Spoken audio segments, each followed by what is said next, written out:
Assalamualaikum warahmatullahi wabarakatuh. Perkenalkan, nama saya Yunindarti. Saya dari kelas 1D, jurusan Pendidikan Ekonomi, Fakultas Tarbiyah dan Keguruan Universitas Islam Negeri Sultan Syarif Basim Riau. Oke, baik teman-teman, jadi di sini saya akan memenuhi tugas UTS mata kuliah pengantar ilmu ekonomi dengan dosen pengampu Bapak Hendra Riovita MM. Selamat menyaksikan. Pasar permintaan dan penawaran. Pasar merupakan tempat pertemuan penjual dan pembeli untuk pertukaran barang dan jasa.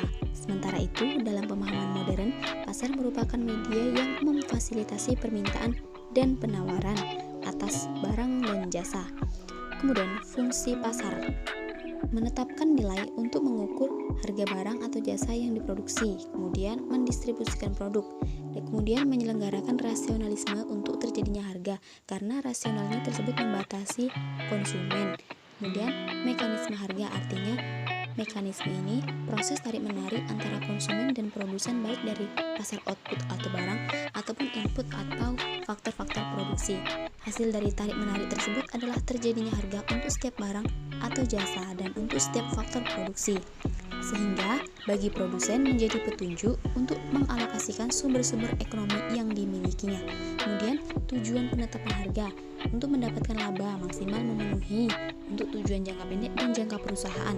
Kemudian meningkatkan pasar, kemudian menciptakan nilai kompetitif. Penetapan harga dilakukan untuk menciptakan nilai kompetitif terhadap pesaing. Kemudian yang terakhir untuk menyesuaikan faktor-faktor yang mempengaruhinya. Kemudian metode penetapan harga jual barang atau jasa, beberapa metode yang dapat digunakan. Yang pertama metode harga pasar, yang kedua metode biaya plus, yang ketiga metode margin kontribusi, kemudian metode laba maksimal, dan yang terakhir metode tingkat pengembalian.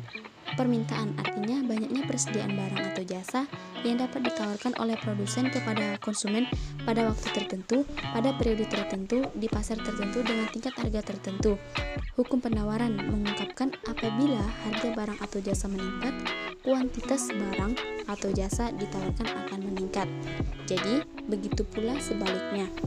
Kemudian, faktor yang mempengaruhi penawaran barang atau jasa adalah yang pertama biaya produksi, teknologi, harapan keuntungan akan menentukan harga, kebutuhan uang tunai bagi perusahaan, harapan harga masa yang akan datang, produsen menahan barang untuk dijual pada saat harga lebih menguntungkan. Jadi dapat kita simpulkan bahwa pasar ekonomi secara umum merupakan suatu tempat bertemunya antara penjual dan pembeli dalam rangka memperoleh modal. Penjualnya adalah emiten atau perusahaan yang membutuhkan modal, sedangkan yang menjadi pembeli adalah investor. Perbedaan pasar permintaan dan penawaran adalah yang pertama itu terletak pada mekanisme dan tujuan para penjual atau pihak yang bersangkutan. Kemudian terletak pada pasar, tempat pelaksanaan transaksi. Kemudian yang terakhir terletak pada faktor yang ada pada pasar permintaan dan penawaran yang ada.